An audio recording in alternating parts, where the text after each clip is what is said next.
Good evening, and welcome to our debate for the candidates for First Selectman of the Town of Griswold in the upcoming election. I'm your host, Janice Steinhagen. I'm serving as the moderator tonight, and I'd like to thank both Mike Minarski of SNSN Radio for hosting this debate, and also for our two First Selectman candidates, the Republican candidate Wayne Malin and the Democratic candidate Tina Falck, for coming tonight to discuss their stances on issues of interest and importance to residents of Griswold. Let me, at the beginning, just outline the format for our program tonight. Each candidate will have 5 minutes to give an opening statement, which can include a brief outline of their background, what they believe qualifies them for the position of First Selectman, possibly some information about their priorities or their platform. The opening statements will be followed by questions, and we'll take turns. Each candidate will take turns going first, answering the questions. They'll have 3 minutes each to answer, respond to the question, and then they will each have 1 minute to rebut their opponent's statement if they wish. That's optional. Our timekeeper, Megan, will be indicating, she'll give a 30-second warning, so that we know where things stand. And if you're speaking, you know that time is getting short, and that will consist of a knock on the table. Um, we have about 10 questions tonight. We'll see how many we get to. And each candidate will also be able to give a 3-minute closing statement, which could be a summary of their goals if elected, or stances on issues that they feel are important to the town. And at the end of the debate and the statements, I'll be offering some information about the logistics of voting, the absentee ballot, where the polling places will be, so that we'll be able to clarify for our listeners how they can go about voting, whether they can get to the polls or not. So we had a coin toss earlier, and our Republican candidate, Wayne Malin, won. So we'll ask him to give his 3-minute opening statement, please. Okay, thank you, Janice. Thank you, Mike, putting this on. And thank you for everybody showing up tonight. So Wayne Malin, Republican candidate for First Selectman. My background is spent 37 years at Millstone and Connecticut Yankee working in electrical generation. Before that, I was in the Navy for 6 years. That trained me up for that career. Also, I spent a lot of time in management, working with people in other groups and managing personnel. And I believe I have the experience to utilize that to manage all kinds of different people and different groups, different departments, and try to get through issues.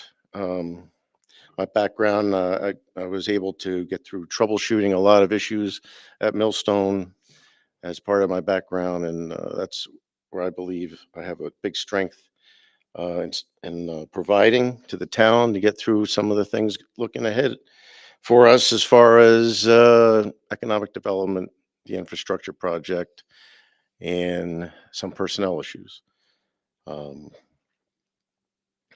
My platform has been pretty much the same as far as building trust, being new to the town political arena.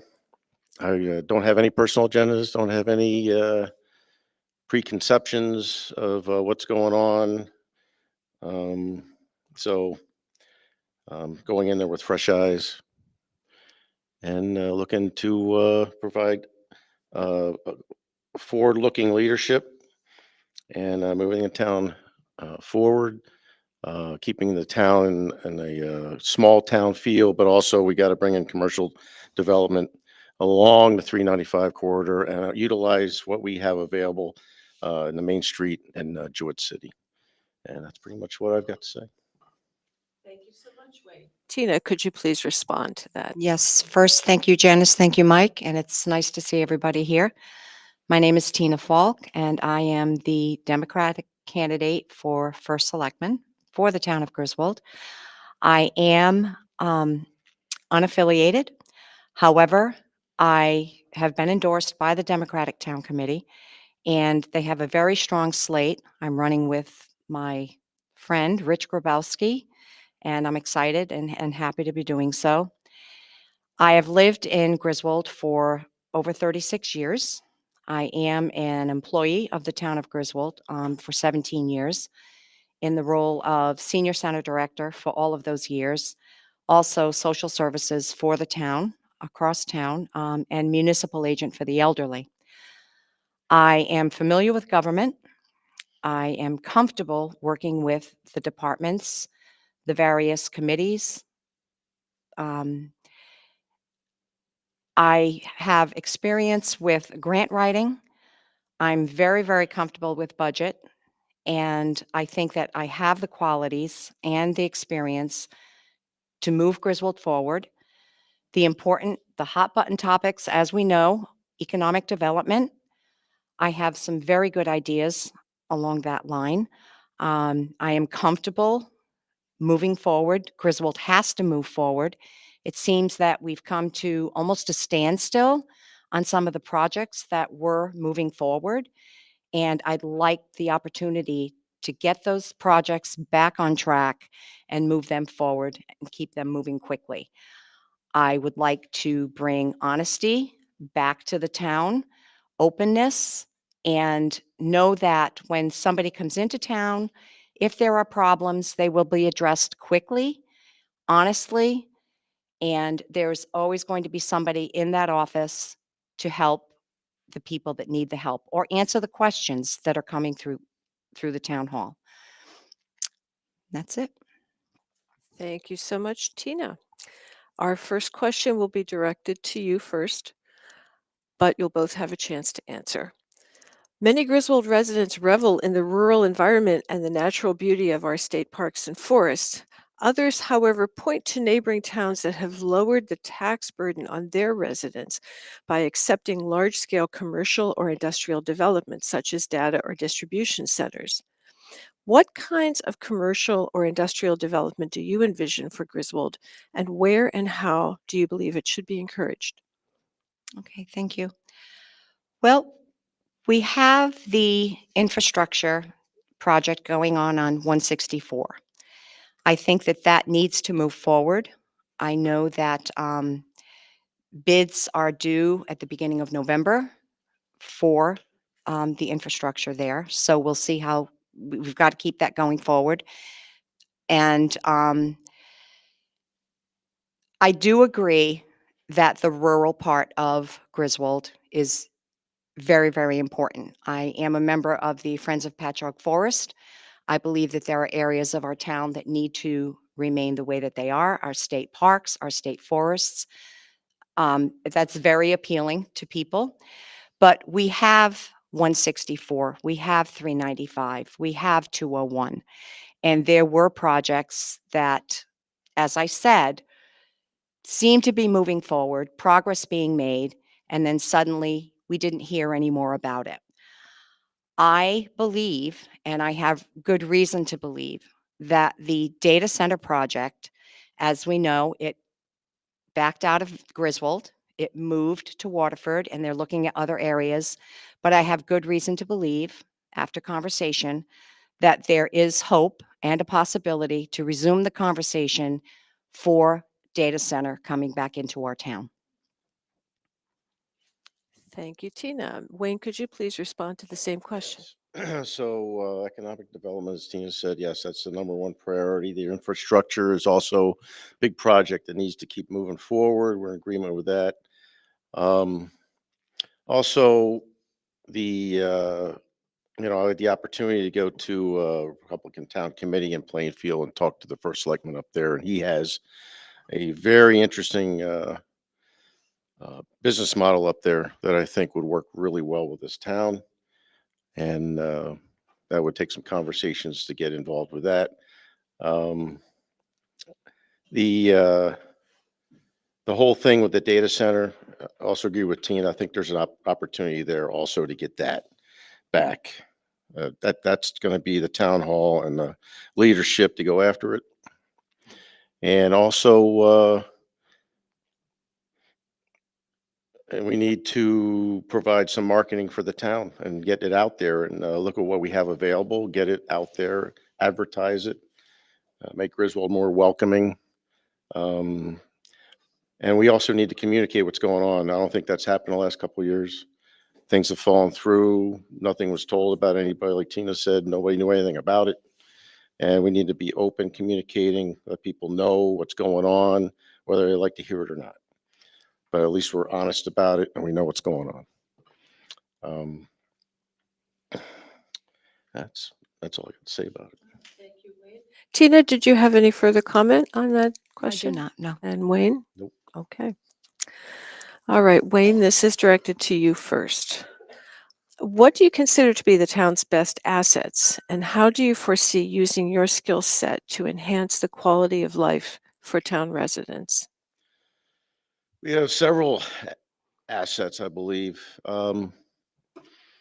First off, I think we have a lot of assets in the town hall that I don't think have been utilized. I don't think they've been managed properly um, by the leadership that's now in place. I think the school's a big asset for the town, as everybody knows. Um, the town, the people in the town are a big asset. You take this job, you're really working for the town, and you need to get out and about and see how they feel about things, whether they like it or not. And I don't think that's been happening recently with communicating, getting involved with the town and the people. Um, that's the assets, I think, are the people are already in the town hall, and you need to understand what their strengths and weaknesses are, work with them to make everything work as a team, and get all the boards together, make sure we have one focus, one vision, and communicate and work with them. It's all about teamwork in my mind. That's the way it works in my whole career. It's the only way to get things done. That's it. Okay, thank you, Wayne. Tina, could you please respond to the same I agree question? with Wayne. Teamwork is important. I think that we have incredible staff working for the town of Griswold in the town hall. I think that communication has definitely been lacking. I don't think that their ideas and their thoughts and their needs have been addressed. I'd like to begin department head meetings again, monthly department head meetings, as well as monthly staff meetings to communicate, to see where the needs are. We have wonderful commissions, committees. We need to communicate more with them. We have a fantastic town planner. We have planning and zoning, communicating with those people. That's what's going to help us move forward and look at the um, commercial development and the types of things that are going to help us grow. We also have a wonderful school system, and Wayne, I agree with you on that. I have worked closely with the school throughout the years at the senior center. I'm very big on intergenerational programming. It allows all of us to communicate, the seniors with the students, with the staff, the teachers, the administration. And I think that the school is a wonderful asset. And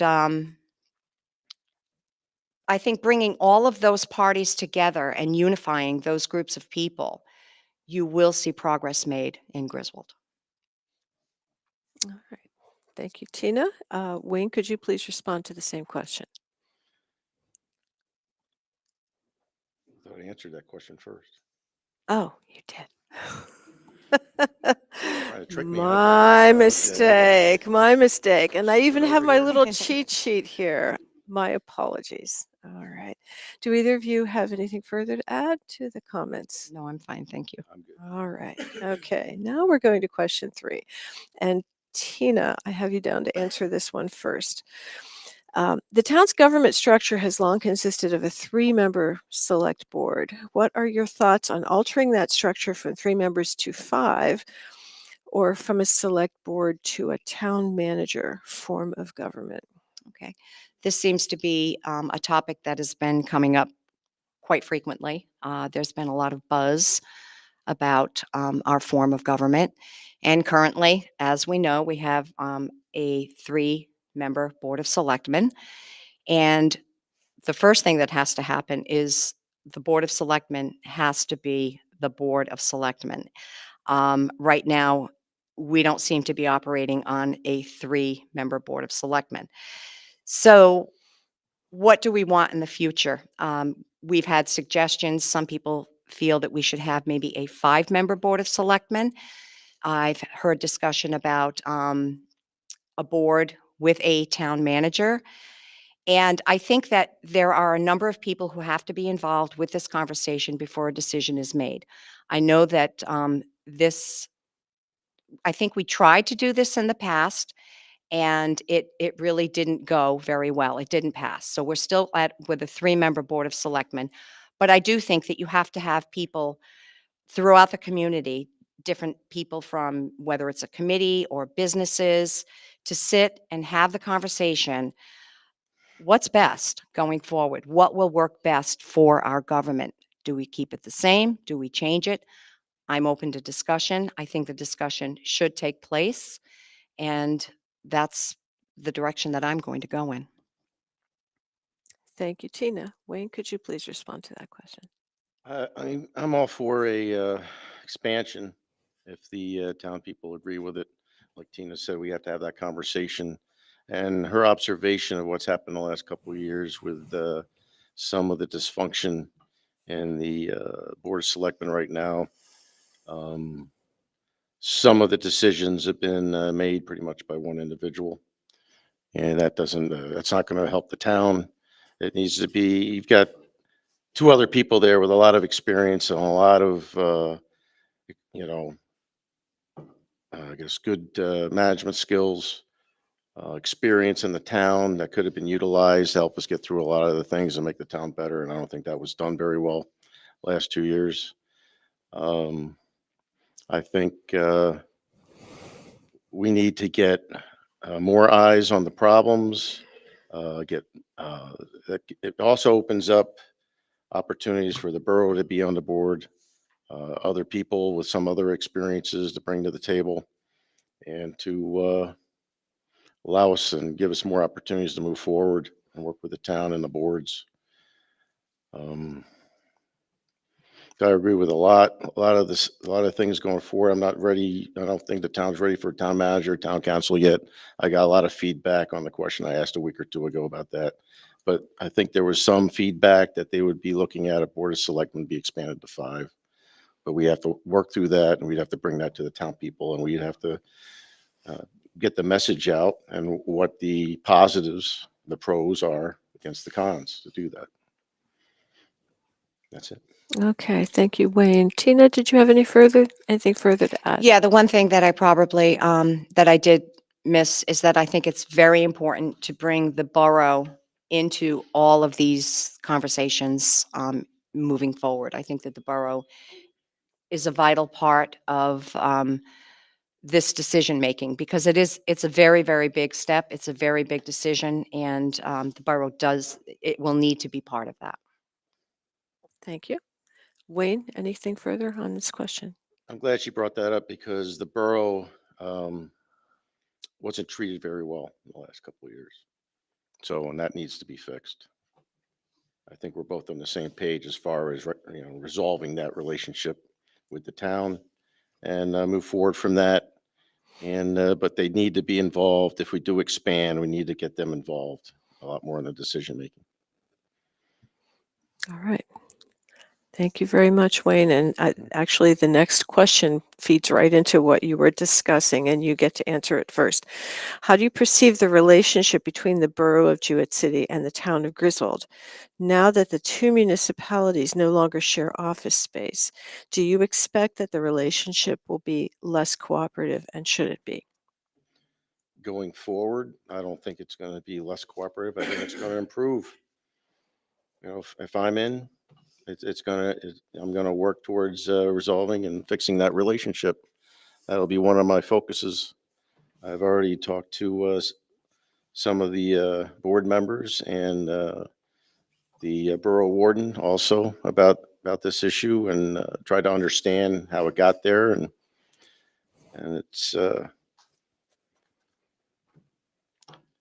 it was not good the way it was presented. So once again, I think they were treated with a lot of disrespect in how that went down and how they were decided to move out of the town hall. All right. Thank you, Wayne. Tina, could you please respond to the same question? Sure. I was very surprised the night that I found out that there was going to be a suggestion for separation of the borough and the town. I don't think many of us saw that coming. I was disheartened by it, and it was sad to see the borough offices moving out of the town hall and into their own building on Main Street. However, they do have a beautiful building. Going forward, if I am elected, I do attend the borough meetings on a monthly basis. I have a good working relationship with members of the borough and as with the warden and the burgesses. And I see no reason that we cannot work together. And I'm sure, in fact, I'm certain going forward, the relationship we have to heal. There's some healing to do. And I think that moving forward, that will happen, and we will all work together again. It's unity and restoring unity in our community. I've said it, you've heard it, and that's our goal. All right. Thank you, Tina. Wayne, did you have anything further to add on that question? No. All right. And Tina, anything I'm further? fine. All right. Thank you. All right. The next question is going to be posed first to Tina. How do you intend to establish and build good communication networks with town residents if you are elected to the First Selectman position? Okay. Establishing a relationship with town residents. As I said in my opening statement, I am responsible for the social services across town. With that particular position, I am working with residents from families with children, seniors, new people coming into town. I'm aware of a lot of the issues with our residents, what the needs are. And I think that that's going to help me in this particular position and the Board of Selectmen to identify where are the greatest needs, what are the types of things that we need to bring into town, that we need to provide. And I think it's essential. I don't think there's great communication with our leadership and the residents across town. I'm very big on community, and I think if you have a strong community and you have a strong government, and they can work together, they should, and the government should work for the residents, for the people. But if you have that strength, people on the outside looking in, they see how well how do I say this? It's obvious to people on the outside that the town of Griswold is strong, they are cohesive, and I think that it's a strong attraction to bring development into town, or at least invite people in and know that they're going to be welcome and that they're going to be treated well with honesty and respect. Thank you, Tina. Wayne, could you please address that question? Communication, there's a lot of outlets out there that can be utilized. I don't think they've been utilized by the current leadership. The show right here doesn't get utilized enough, I don't think, to get communications out, although Mike does a good job talking about a lot of topics. However, the communication recently about Griswold not being the only town in southeastern Connecticut not providing a affordable housing plan that was in the paper. The only town in southeastern Connecticut did not have a plan. And then the recent communication that came out about, well, that was somebody else's problem, not mine. Well, that's not the way you lead, and that's not the way you communicate. If I'm the captain of the ship, if something's wrong, I own it. And that's what has to be said. If you get up in front of the people and you tell them, hey, I missed this. It's on me, but we're going to correct it. But that kind of stuff should not be a surprise to read in the paper that, we missed this. That needs to get out to the people. And there are outlets and there are Facebook. We've got our own Griswold Discuss, Griswold Now, News and Notes Now that people can look up and know what's going on. These are tools that we should be utilizing. Also, walking around the town, talking to the business as an individual, going around and saying, hey, I'm your first selectman or I'm your selectman, whatever, what's on your mind? I've been finding that out a lot with the door knocking, as well as Tina probably has, what's going on, what's on their mind, what's their concerns. And that's what needs to happen going forward, not just hide in an office somewhere. Okay, thank you. Wayne, Tina, did you have anything further to add to No, I think just touching on one thing that Wayne did say about the social media.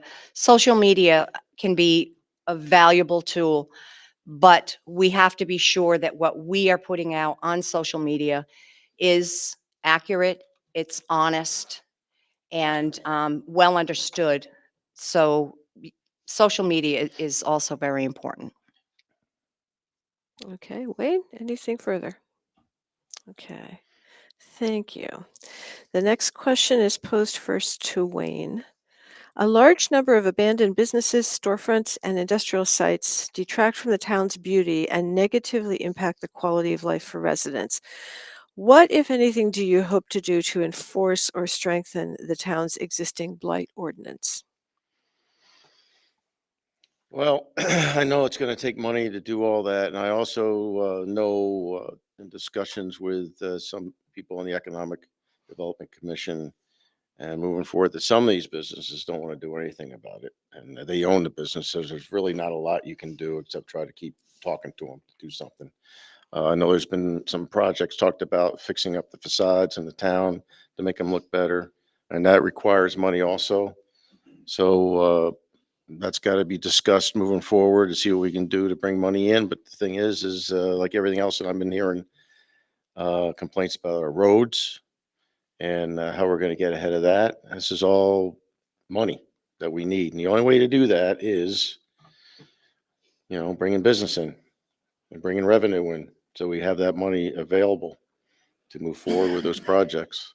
But I believe we can, definitely make Main Street look a lot better, but it's going to take some investment to do that. It's going to take some people to collaborate with and agree with to be able to move forward. If they own the business, they don't want to do anything about it. It's hard for us to do something about it.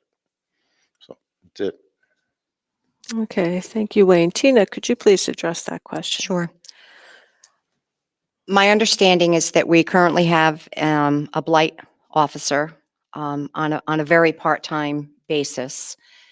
And I'm not really sure what the reporting is. I know that we all have to produce department head meetings on a monthly basis, and I haven't seen any reporting on that particular blight officer's accomplishments or where we stand with that.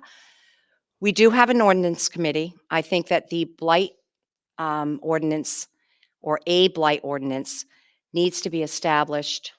And it's obvious through town. If you drive through town, it's not just in the borough, it's in the outskirts, it's on the back roads, and it has to be addressed.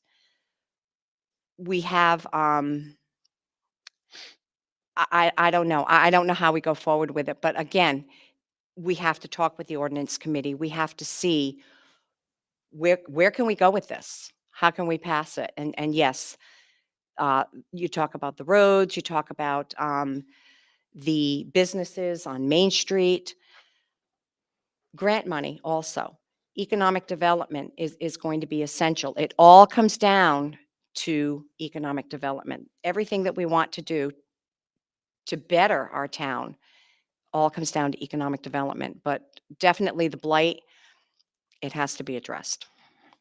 All right, thank you, Tina. Wayne, did you have anything further to add to that No, response? Tina brought up the grant thing, and I know we've possibly missed an opportunity recently on a steep grant. That would be something that, we need to look at, see what's available and work with the state, our state help, the Senate, state senator and the state representative to help us. And, and talking to the first selectman up in Plainfield, his model up there is unbelievable. And we need to look at that and bring it into the town. And I'll talk to other selectmen also to find out what they're doing. It's make things like Lisbon, try to bring the money in. The blight thing, I'm with Tina. I don't know a lot about it. I have to find out what's going on with that, but I know we do have a blight officer. But as far as that goes and how it's enforced, that's something we have to figure out. All right. Thank you, Wayne. And Tina, anything further on that? No. Okay. Thank you. Tina, you will be responding first to the next question. Every candidate currently contending for the office of First Selectman in Griswold has a close family relationship with a member or former member of another town board or with a town employee. Where do you foresee potential conflicts of interest if you should be elected, and how do you intend to manage these? I don't want to ask you, but could you please repeat that? Because I was hearing something in the background. Okay. Not to mention that was a lot. All right. I'll read it again. I apologize. No problem. Every candidate currently contending for the office of First Selectman has a close family relationship with a member or former member of another town board or with a town employee. Where do you foresee potential conflicts of interest if you should be elected, and how do you intend to manage these? Okay. We live in a small town, and it's going to happen where people who are married serve on various boards. If there is a conflict of interest, let me go back. My husband is Todd Babbitt, and he is the former first selectman in the town. And there were a lot of issues that came up with that, a lot of discussion, a lot of comments. And I believe that responsible people keep these things separate. I know that he and I did keep things separate. If there were issues that came up with the senior center, it was always either the second and or the third selectman who handled the issues at the senior center, and Todd would remove himself. And I think that that's what happens with other boards. If there is a conflict, one person will remove themselves they'll recuse themselves, and that's the way it should be. I don't see a problem with people who are married or related serving on separate boards. You just have to be responsible about it, and it can work. It has to work. We are a small town. It's impossible to think that none of our paths are going to cross. Okay, thank you, Tina. Wayne, could you please address that? Absolutely. So my wife, Mary Beth, is also the Board of Ed chair. We're going to put names out there. So, and it was recently and a couple months ago in the other debate that I was involved, if that was going to be a conflict of interest, and it's not. As Tina said, if something were to come up, I would recuse myself and I'll let the other selectmen handle it. And she said it's a small town. It's going to have, we already got couples on Board of Ed, Board of Finance. We got them on Board of Selectmen, and we got them, or town employees or whatever. So yes, when something like that comes up that looks like it's going to be a conflict, then you got to do the right thing and step back and let the other Board of Selectmen handle it and make the decisions. I don't think it's going to be a problem.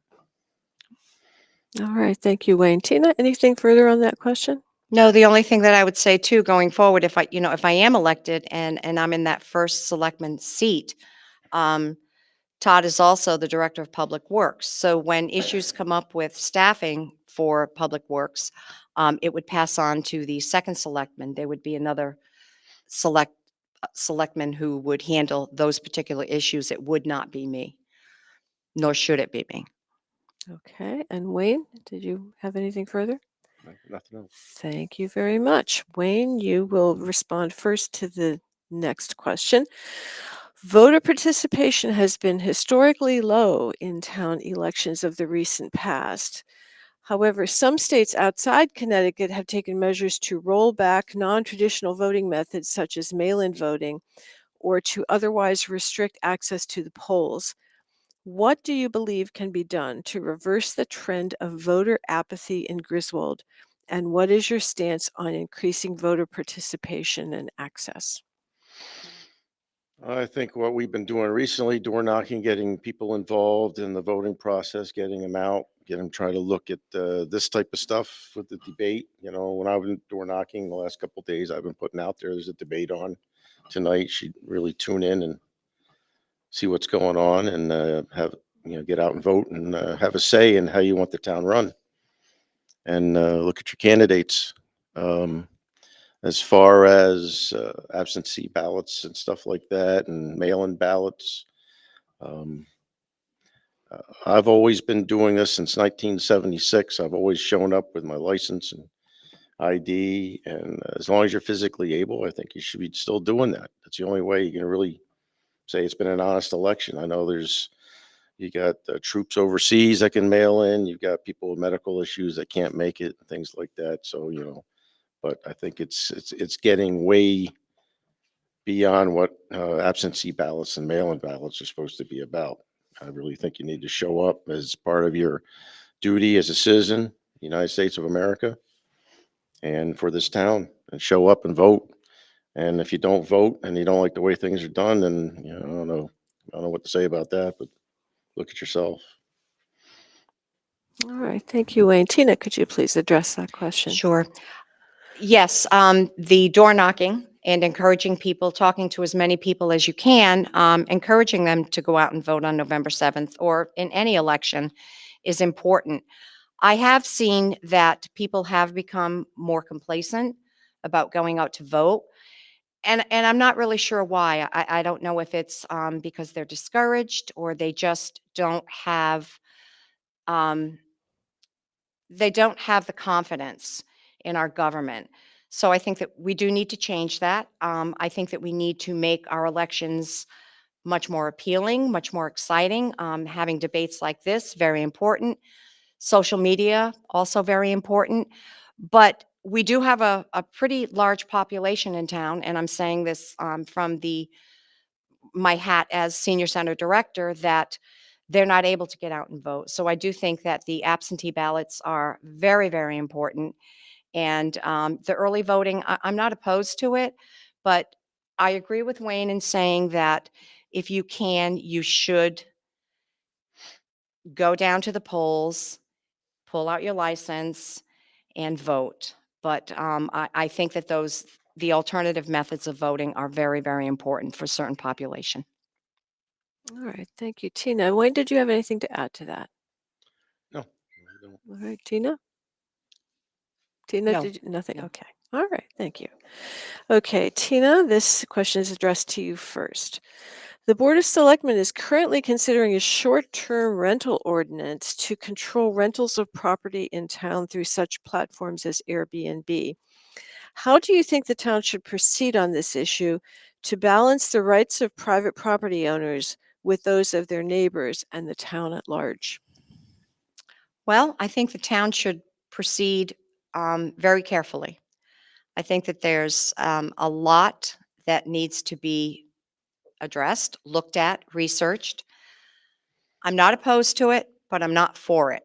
I just feel that I need to know more about it, and I need to hear more from those residents who are interested in Airbnbs and those type of arrangements. But I do think that the town needs to be very careful about proceeding with it without doing the proper amount of research. Okay, thank you, Tina. Wayne, could you please address that question? Rich, what are you going to do about it? So, I've actually had some conversation with some of these residents in town about that have short-term rentals, and I was at the ordinance board where they had some good discussions about the current ordinance. It's with the Board of Selectmen right now. As a matter of fact, they're probably going to talk about it again tomorrow, and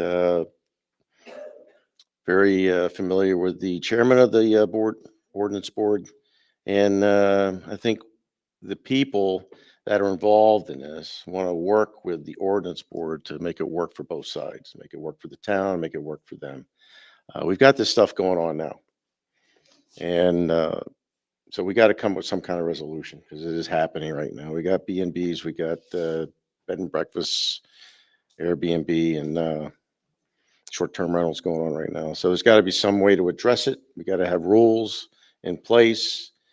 And some of these people rely on these to maintain their homes and keep their homes. So we have to work with them on it and come up with something that makes sense for both the town and the people that are trying to make some extra money so they can, pay their mortgages and their taxes. All right. Thank you, Wayne. Tina, did you have anything further to add on No, that thank you. question? And Wayne? No. That's it. Okay. Thank you very much. Wayne, the next question is directed at you first. Incumbent First Selectman Dana Bennett is running as a write-in candidate after losing both her party's endorsement and a Republican primary this summer. How do you expect the presence of a write-in candidate to impact the outcome of the general election and bipartisan relations going forward? I'm first. It I was hoping just she was going happened. first. It just happened that way. I'm sorry. It's coin toss. So, all right. I've already beaten that individual twice. I expect to beat her again for a third time. It's her right to do what she's doing. So I'm doing the best I can to get out there and get the message across what I'm trying to do for the town. And the impact will probably be more towards my end since she's a Republican. I just have to do my job to get out there to more people and get people in the vote. So I have the ability to win First Selectman. It's about all I can say about it. Just got to do my job so I can, be the First Selectman of the town of Griswold. Okay, thank you, Wayne. Tina, could you please address that? Sure. question? Yes, it is her right to run as a write-in candidate. I frankly don't understand it. I don't know how any of this is going to play out, but I really think that the voters see what's happening. And I think that I don't think it's going to have much of an impact. I really don't. Okay. Wayne, anything further? No. Tina? No. Okay. All right. And Tina, this last question is directed first to you. How much confidence do you have in the electoral process and honoring the decision of the voters? Are you prepared to accept election results even if they do not favor you? I am confident in the electoral process. I think that everything here in Griswold works well. And absolutely, yes, I will certainly accept whatever the voters, whatever the residents decide. And however the vote comes out, I will accept it. Thank you. Wayne, could you please respond? Yes, I will accept it. Unlike some other people I know, but yes, I will accept the outcome of the vote and whatever falls. I think we have a lot of good, honest people that work these polls, and I don't have a problem with whatever the outcome is. If I lose, I didn't do my job. So I'm good with it. All right. Thank you both. And now we've come to the point where I'm going to invite each of you to give your closing statement, which will be 3 minutes each, up to 3 minutes. And we'll start with Wayne, please. This is the closing statement. Mm-hmm. Didn't I go first? Oh, that's right. We're alternating. That's right. Anyway, closing statement. If I'm the First Selectman, I'm going to work collaboratively with all the boards, the chairpersons of the boards, the people that work in the town hall, the local leadership in all the local towns, figure out how it's working for them, bring that to Griswold, bring that to the rest of the board of selectmen so we can figure out how to encompass that into our way of doing business, communicating, getting out there to see the people and ask them how I'm doing. How's the board of selectmen doing? How's the town doing? That's the only way you can really build trust and get teamwork going is communicating and also developing a vision where we need to go, and also working with the board, see where we need help, where the town hall, the people that work in the town hall need help to be successful. That's part of being a manager. We're supposed to help the people be successful. So we got to understand what they need to be successful. So I hope I have enough trust from the town of Griswold that they will vote, and everybody needs to get out and vote so we can have a good turnout and vote for the best candidate. Thank you very much, Wayne. Tina, could you please give us your closing statement? Yes. I'm very excited to be running for the First Selectman position. And I am committed to bringing an open door policy. I will be in the office on a regular basis. If I am not in the office, you will know about it. Staff will know about it. I believe that Griswold has some healing to do. I believe that Griswold has some growth that needs to happen. And I look forward to working with Hartford, with our senators, with our legislature. I'm comfortable with the grant writing. I know that there's money out there. We need to go find it. And we need to, where are the grants? We need to know where the grants are. Economic development will come as long as we can have people look at us as an honest community, a transparent community, and know that when the phone rings, it will be answered. Messages will be taken. They will be responded to quickly. And I think that I can provide this. I'm comfortable working with government. I'm comfortable working with the community. I know the community, and I'm asking for your vote on November 7th. Thank you very much, Tina. Before we close this evening, I'd just like to offer our listeners some information about the upcoming election and the mechanics of voting. The November municipal election for both District 1 and District 2 will be held at the Griswold High School, 267 Slater Avenue in Jewett City, from 6 a.m. to 8 p.m. on Tuesday, November 7th. In Connecticut, the law allows a voter to receive an absentee ballot if they cannot appear at their assigned polling place on election day. This could be due to several reasons, including active service in the military, absence from town, sickness or physical disability, or religious tenets that prohibit secular activity on the day of the election. Absentee ballots are now available from the Griswold Town Clerk. To obtain one, you must submit an application using one of the following methods, either requesting an absentee ballot in person by visiting the town clerk's office during regular business hours at 28 Main Street, Jewett City, or applying for an absentee ballot from the Secretary of State's office using their online service, going to ct.gov and finding the absentee ballot request portal.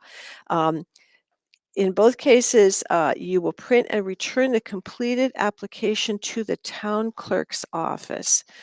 Please remember that every application requesting an absentee ballot requires an original signature for the registered voter requesting the ballot. You may not sign on behalf of any other voter. Election drop boxes are located outside the main entrance to Town Hall on Main Street, and you may utilize these secured boxes for absentee ballot application and returned ballot drop-off after hours, or you may hand deliver to the town clerk during business hours. If you are mailing your absentee ballot, you will need to allow sufficient time for the U.S. Postal Service to deliver it, because returned ballots must be received at Town Hall no later than 8 p.m. on Election Day. If it comes later, it will not be counted.